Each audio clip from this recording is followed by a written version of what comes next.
Deidre, what's up? Hey, How you doing? Good to see you. Alrighty, what's going on, y'all? Welcome back to the sit down. This is now episode, what is this, 13, 14? You tell me. I'm not sure. You tell me. I'm not sure. But either way, welcome back. We are here again, and I have a new, very special guest. I'm here with Deidre. Hi, I'm Deidre DaCosta. I'm Colin's guest for episode what? 14? I think it's 14. 14. And me and Deidre, we first crossed paths, through physical therapy. She was actually a patient of kind of all of ours back kind of when this whole... I got around. Yo. I'm sorry. No, that was good. That's funny. But me and Deidre, we started first working together back when this whole COVID thing really sort of started. Mm-hmm. And this is also kind of right when the whole Black Lives Matter movement really started to escalate and sort of take the forefront. Exactly. We were talking about a lot of really good points off camera. Mm-hmm. And we figured we might as well jump on camera and start talking to each other on the camera. Let's get it rolling. But so let me start here. Deidre, because I had said something off camera about how it almost feels as though, to me, right, that the movement it seems as though it's sort of stalled out, right, or it sort of may have lost momentum, right. You're not seeing it everywhere you would see it in the past, right. And what would kind of be the answer to that? Like, why do you think that is exactly? Yeah, well, as we spoke about off camera, is that it might be dying down in the media as far as attention. But there are people that get up every day that fight for, equality and rights for minorities, whether you're Black, you're Asian. There are people that get up and, fight for those rights every day. So it might not be the forefront in the media, but, people get up every day and that's their passion, and it's all our passions. Well, I don't want to speak for everybody, but, a lot of people are passionate about that. So it not being forefront in the media doesn't mean people aren't still working towards that, and we don't all still want equality and equity for everybody. So, that's basically my point on why you might not be seeing it in the media. There's other things taking the spotlight right now. We have a new administration coming in. We have the pandemic. People are dying from that. So, there's a lot of other crises that are happening within the United States that are kind of like that Black Lives Matter is sharing the spotlight with right now. So that's my take on why it might not be in the forefront. But every time, and again, as we spoke about earlier, these things, these kind of injustices happen every day, but ever so often, one of them will, get Black Lives Matter the kind of spotlight that George Floyd or Breonna Taylor got the Black Lives Matter movement. So again, as we spoke about, usually when it takes the spotlight, it's because the person that is committing the injustice is a law enforcement officer. So typically, we will see these kind of injustices happen from different people. It doesn't always happen to be a law enforcement officer, but usually it takes the spotlight, especially when the person that does it is a law enforcement officer. So, it's, I don't want to say it is what it is, but it goes back also to something that we spoke about with regards to, with the switching administration and people being so bold with racism. Like, 8 years before Donald Trump became president, Barack Obama was president, and racism existed, but people weren't so bold with it and in your face with it. And when Donald Trump became president, they just got so open and so bold with, being open with their racism and their disdain towards people of color, that they just came out. So Colin said earlier that, it's a bad thing that they're, sort of a bad thing that they are so bold with it. But I said I'd rather know who the people are who don't like me. I'd rather them be open and bold and, be out there than to be silent, because, we don't want any silent killers creeping up on us. So I'd rather know who my enemies are than to have them, silent. So if anything, if Donald Trump's presidency wasn't good for anything, it was good in showing how much racism is still alive in the United States of America. Because, because before we had a Black president, and they really had high expectations of him. I thought he was a great president, but they had, Black people especially had high expectations of him, because we had the notion that our president's black, that must mean something. That has to mean something. Right, That sure. must mean that America is now, if they elected a black president, that must mean that they're more accepting of black people and just people of other races and cultures. But you know, we see that, and even with the votes from the election, I don't know if you paid much attention to that, but essentially America is divided. We saw that that I think about 79 million for the popular vote, approximately 79 million people voted for Joe Biden for the popular vote, but Donald Trump's vote was like 73 million. Right. So he wasn't losing by that much. You'd think after how he handled this pandemic that people would like really be against him. But when I tell you his people really support him, they support him. They ride hard for him. He lost, if you would accept that he lost. He lost, he lost, but at the same time, you still have to pay a close attention to the numbers. Like, he didn't lose by that much, which means there's a great divide here in America where 73 million people can vote for him. Like, that's, first of all, that's record breaking for Joe Biden, because that's the most people they said since God knows when that somebody voted for a president. Yep. But at the same time, Donald Trump broke a record, because even though he didn't win, that's a good amount of vote for a second contender, and he also beat the number of people that voted for him when he exactly. So I'm like, he lost, but he lost better. Like that saying, he actually conglomerated more votes. He actually created more of a pool of a following after 4 years of, and depending on whatever side you want, it's regardless. Exactly. After all the craziness that's happened over these past 4 years, he's actually created a stronger, greater following than prior. And you know, and let's also specify, you know, not every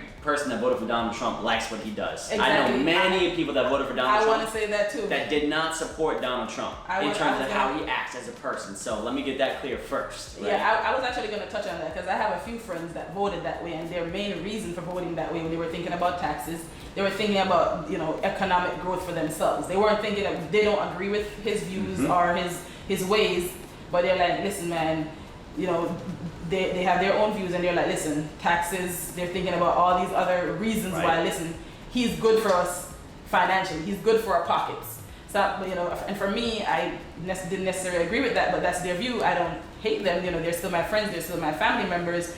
You know, at the end of the day, you know, you have a right to vote for who you choose to vote for, and you shouldn't be discriminated against for that. You know, sometimes it's hard to understand other people's point of view, especially when, you know, you feel so strongly about how you vote and why you vote the way you vote. But at the end of the day, it is your right, and you should exercise it how you choose to.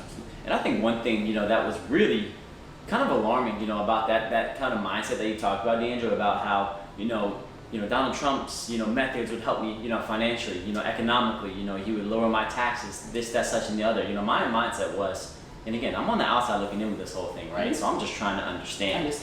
You know, my whole viewpoint would be this, you know, is 4 years of quote unquote economic growth and a reduction in taxes going to be worth the price that you have to pay for your kids and your kids' kids to fight systemic racism? Exactly. You know, and is Joe Biden the answer? I have no idea. We'll see. Exactly. We'll see. There's no guarantees that he's going to be the solution, but we already know that we have this here, and that here is yielding this. If we don't like that product, we have to change something. Exactly, and if we give Joe Biden 4 years and we don't like the direction he's moving in, again, exercise your right, vote. You know, and that's how you know that's the best you can do. As for, you know, exercise your right and vote, and, you know, use that to put whoever you choose in office. So if 4 years from now you don't feel good about what he has done, then again, do what you got to do. But I think also the votes. Voting for Trump this time around, the vote, so, you know, the same thing with Hillary when she lost 4 years ago. A lot of people didn't vote for Donald Trump because they necessarily agreed with him or, you know, believed him. It was more of dislike for her, means like, okay, it's either him or her. It's a pick your poison. It's a pick your poison thing. So like, okay, she's been in politics, and she had a lot. I think she had a lot of bad press surrounding her. So at this point, we'd rather give the person that we don't know what he's capable of per se a chance, as opposed to giving somebody that has whatever bad track record with politics. So, you know, with him, it was when a lot of people voted 4 years ago, there's a lot of people that were indecisive. Even up until election day, they probably were indecisive. Right. So it's like, okay, I don't like her, so I'm just going to vote for him. So maybe this time around, with the exception of the people that just really support him, because he does have really blind supporters. It doesn't matter what doesn't matter what he says, doesn't matter what he does, they will vote Donald Trump, and that's fine. Support who you want to support. Sure. But then you also have the people, again, that vote for taxes, and for whatever other reasons that it might be better for them to keep him in office, they voted that way, even though they disagreed with his stance. Then you have the people that might be indecisive and like, okay, because I think the point that was thrown around a lot was that Joe Biden has been in politics for God knows how long. So he's got there, like he got his chance to make a change. We didn't see him do much, even though he was never president, but he's been in politics longer than Donald Trump. That mindset bothers me, right? Exactly. Because it's like these people talk as though, one man has the ability to override 3 different houses, 3 different branches of government and just do everything that he wants to do to make a difference. But, it's like that whole thing is so flawed. Like how can one man override 3 branches of government and just push everything they want to do? Like that makes no sense to me. And I think that comes from the notion of president. When you hear president, you think the person that has all the power. Right? Yeah, he's at the top. He's at upper echelon. He's at the top. So that's the notion that goes with president. A lot of people don't understand government and the different working parts. They think president, he's the man at top. Anything that happens, ultimately, he gets blamed for it. The same way Donald Trump might say he doesn't take responsibility for the pandemic. Well, he's gonna get blamed. Like anything that goes wrong, whether he was the person that was handling certain things, he's the president. You're the fall guy. Mm-hmm. So it's the same way. At the end of the day, when people think that the president has all this power, it's because you're the president. At the end of the day, you're gonna get blamed for whatever went wrong. Right. So and even myself, I'm understanding the government more now. Because then I'm understanding, granted that you learn these things in school, you don't really pay, I'm sure. we took social studies and stuff like that, right? Yep. So we learned that stuff, but now we get to apply this stuff in the real world, and then we saw that I'm understanding the Senate. So essentially, when you're a Democratic or Republican president with the Senate in the favor of the other party, then you have to put up a fight, because everything that you put forth has to get approved by the Senate and the House and however that works. But if you have a Senate that is predominantly Republican and you're a Democratic president, then you're gonna have to put up a fight, because they're probably more conservative and you're trying to be more progressive. So, and vice versa, so really and truly the president, he has power. He's the fall guy. He has power at the top, but really and truly he doesn't really wield that much power, because everything he checks does, and balances. Always. Exactly. Everything he does still needs to be run by somebody else. He can't just say, that's it and it's done. I mean, maybe there are some situations, but at the end of the day, you really can't put that much power in just one person's hand. Like, and nor should you, right? Why Exactly. should one man or a woman, created equal to you and I, have that amount of power? Exactly. That's a scary, scary thing. It's a scary thing. And everybody's voicing their fears about a socialist society. If Joe Biden becomes president, that's a dictatorship. Exactly.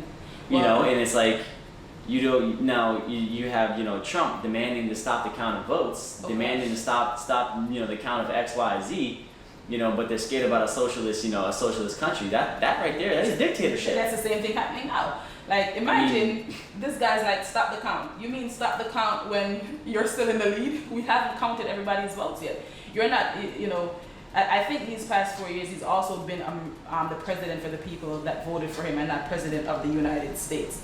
Of course, at the end of the day, regardless of who voted for you, now you're president of the United States, and he's been more president for the people that have voted for him. And you see that when he gets a chance to denounce certain conspiracies and denounce certain, what do you call those people? The ones that are these groups. Shit, I forgot their the Confederate flag wielding people. I don't even know who they are. But essentially, anybody that essentially has racist ways and thoughts, when he gets a chance to denounce those people, when you ask him about certain things, he will not outwardly denounce that. Like, you're the president of the United States, which means you're president of people from all different places across the world. The United States is a melting pot, and when you don't denounce things like that, it's you essentially, by not choosing, you chose. Right. When you don't say something, that tells me where you really stand. So you don't really have to make a choice. When you don't say something, I know now where you stand. So you see that he's president of the people that voted for him, or majority of the people that voted for him, when he doesn't denounce certain things.